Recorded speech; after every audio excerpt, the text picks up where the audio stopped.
Hawaii Entertainment News, where we will talk about all the news that's happening around the film and entertainment industry in Hawaii. You're supposed to say, "I told you so."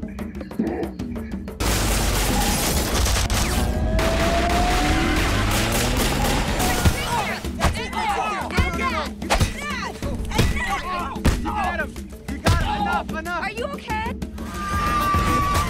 Oh my gosh, he's Superman! This is a video game, which means we all have special skills.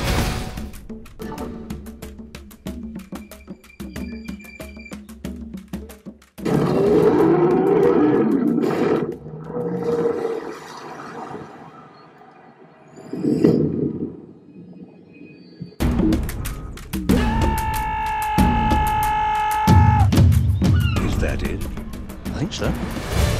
Aloha, everybody. Welcome to Hawaii Entertainment News. I'm Teddy Wells, your host. We've all heard the saying, lights, camera, action. Well, you can't have a production without lights. So we decided to stop over and visit with one of Hawaii's premier lighting companies, Eggshell Lighting Co.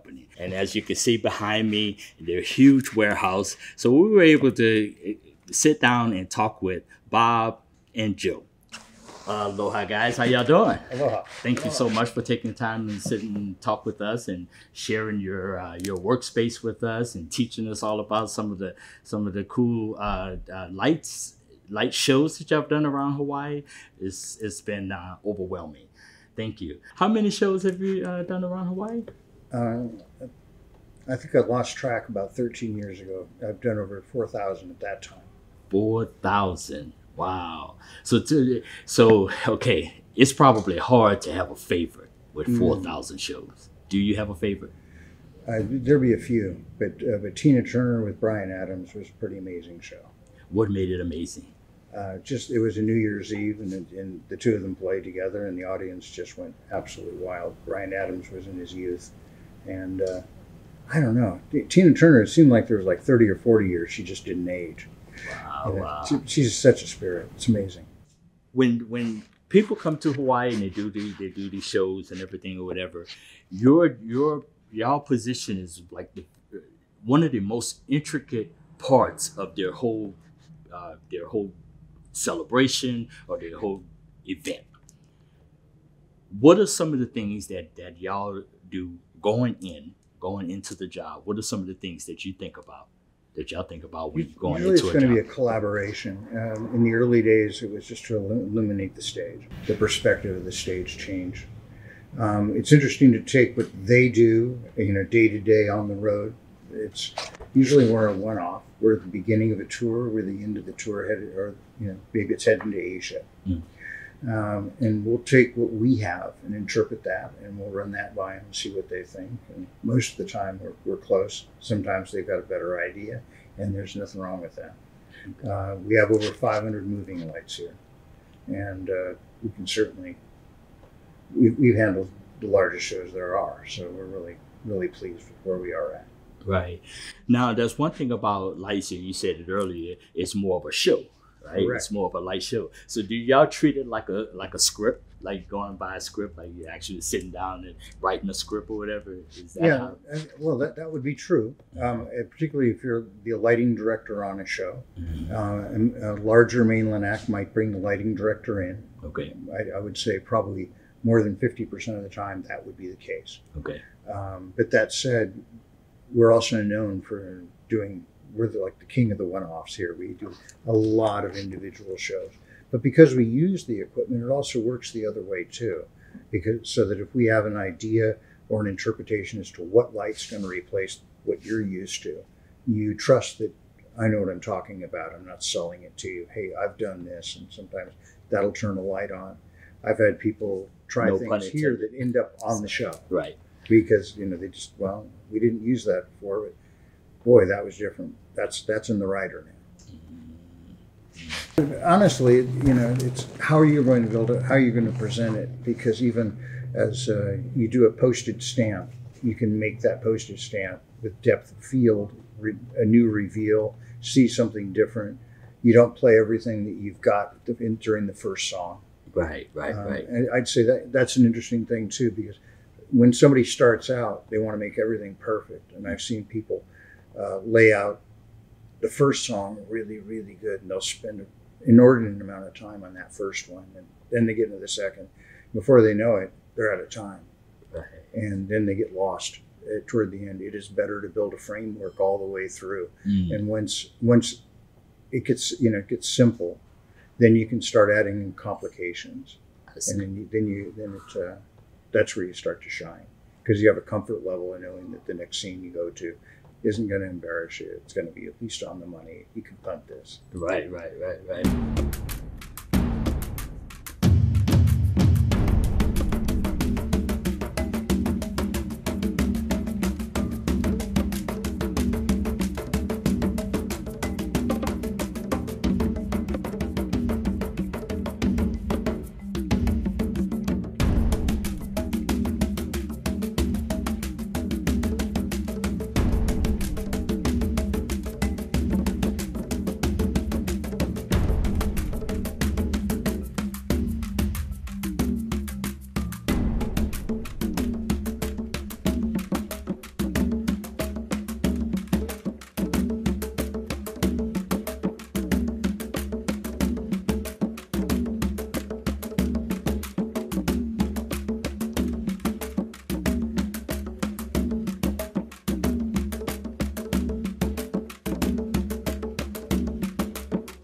On a national level as well as a world scale level, there's a movement.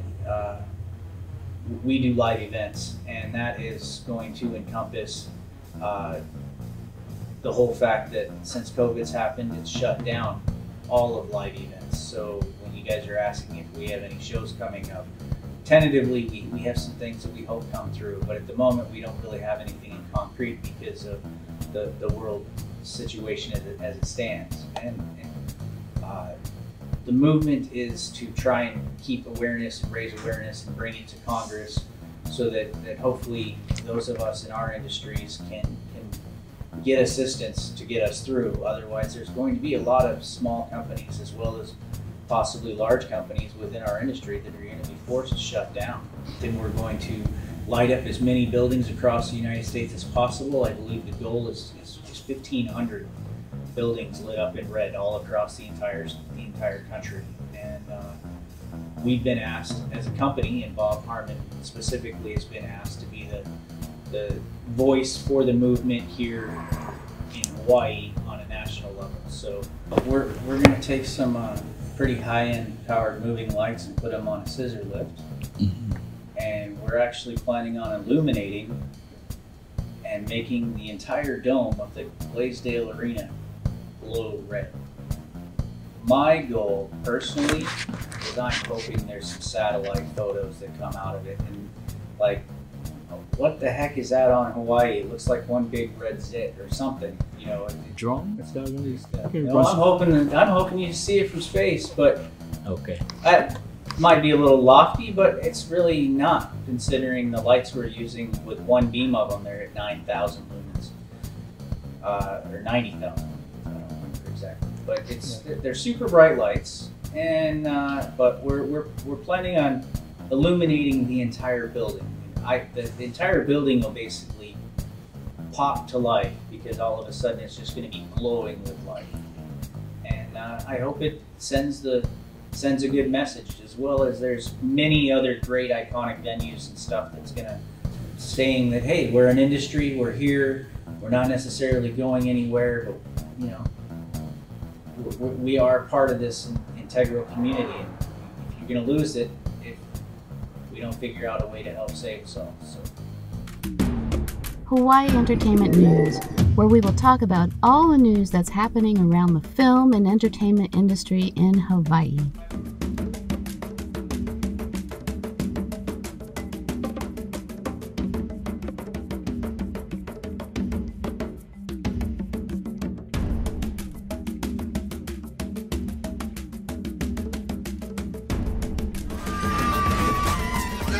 This is a video game, which means we all have special skills.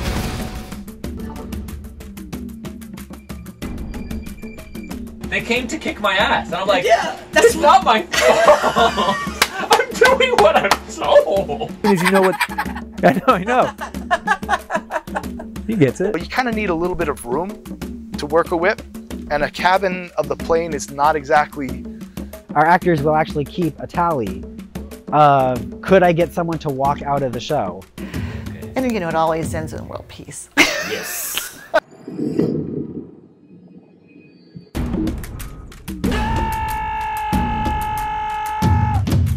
Is that it? I think so. You know, having pre-visualization allows us to figure the time here ahead of the on-site, where you're going to have smaller and smaller groups of people. True. So your setup times are going to, in some ways, be faster. Also, they'll be extended because there will be protocols one has to go through. Right. So that means you'll have less time in front of the console on show site. So being able to do those things ahead of time and have at least an inkling of what your intentions are, that's always good. Okay. I mean, we're known for just getting ourselves out of positions and or, okay, if that's not going to work, then this does. Let's take a different tack on this. And at the end of the day, I think we sell success.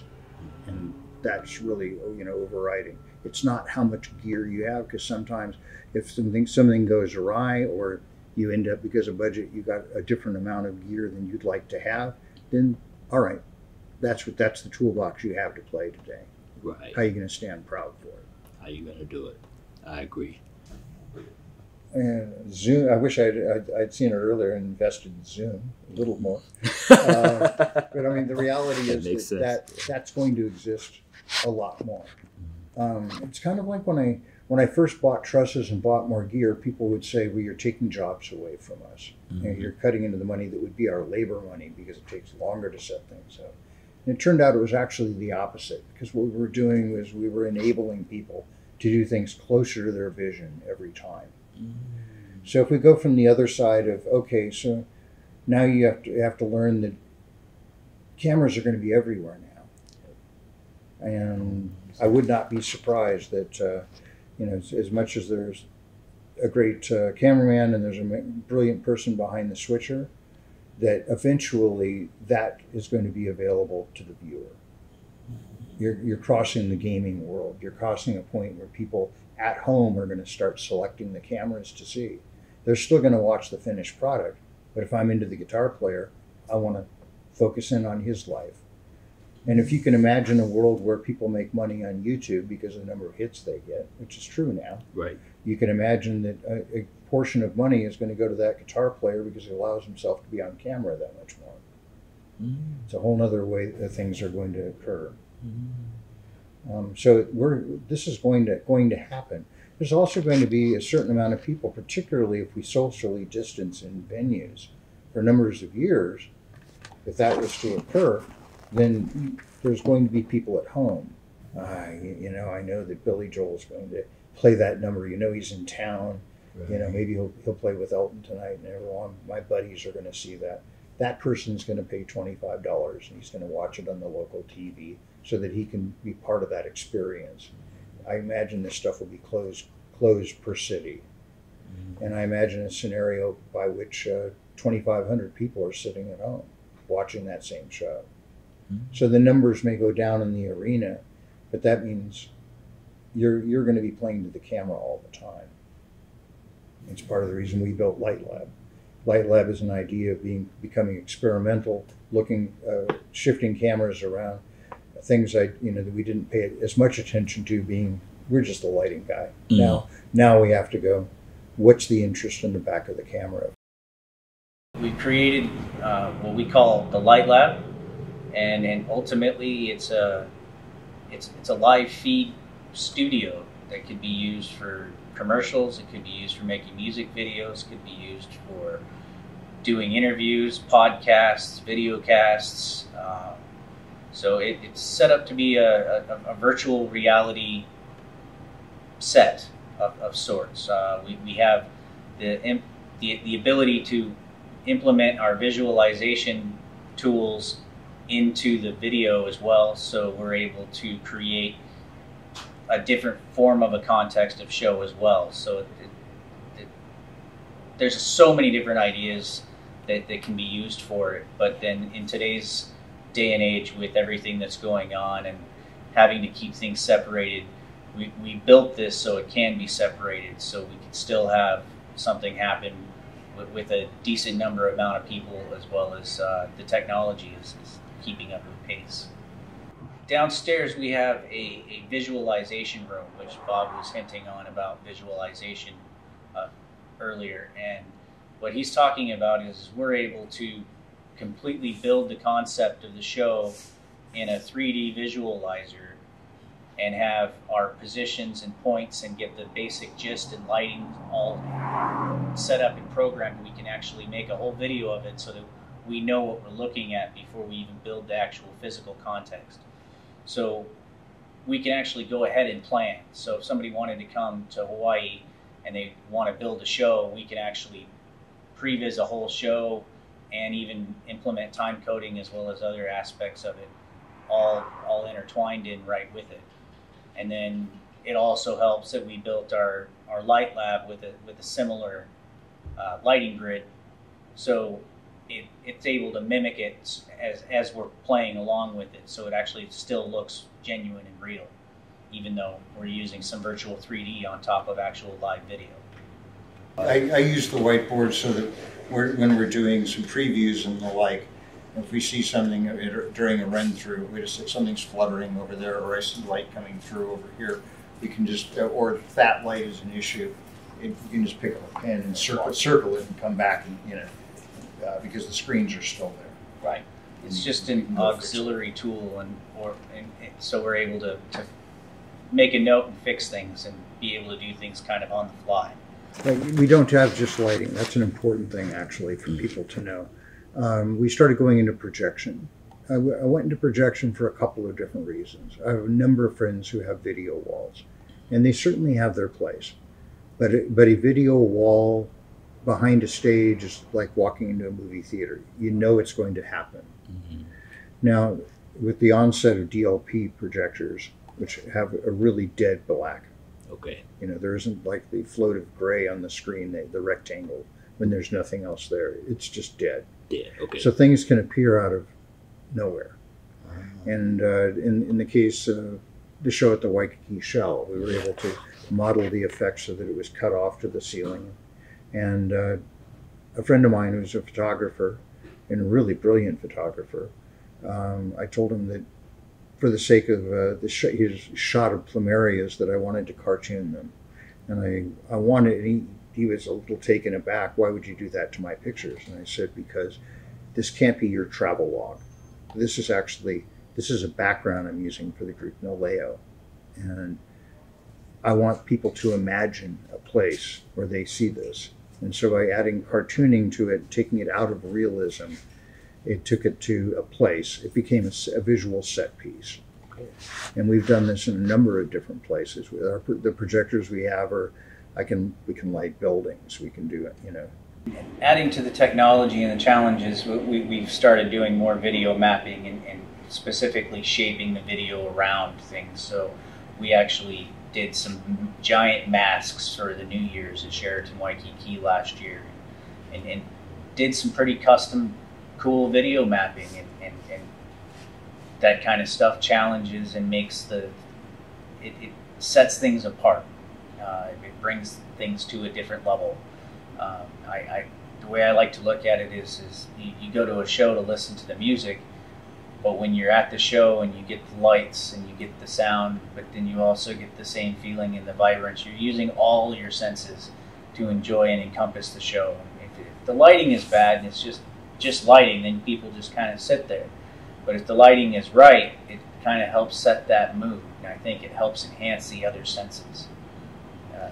Brings the experience to a different level. You know, it's not a matter of, you know, how many lights do you have, how many people do you have. It's you sell the magic, and that's served us well for years. Next time on Hawaii Entertainment News. And rather than just having a signing Santa, which means someone who could hear or someone who was deaf who knew sign language would do it, it was really about making sure we had a deaf Santa, because it's about representation. It's about the kids seeing themselves in Santa and having someone who could directly communicate with them was so amazing. And you know, we see this every year. The kids, they see Santa for the first time, like, and they know Santa can sign with them, and Santa's going, I'm deaf just like you. I'm deaf. Hawaii Actors Network presents Hawaii Entertainment News, where we will talk about all the news that's happening around Hawaii's film and entertainment industry. You're supposed to say, I told you so.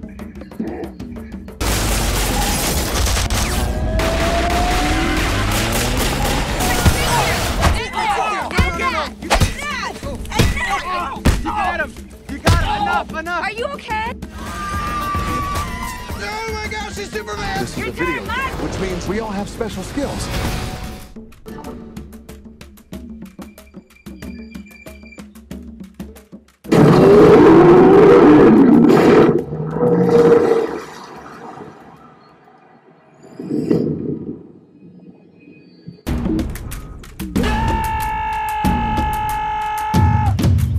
Is that it?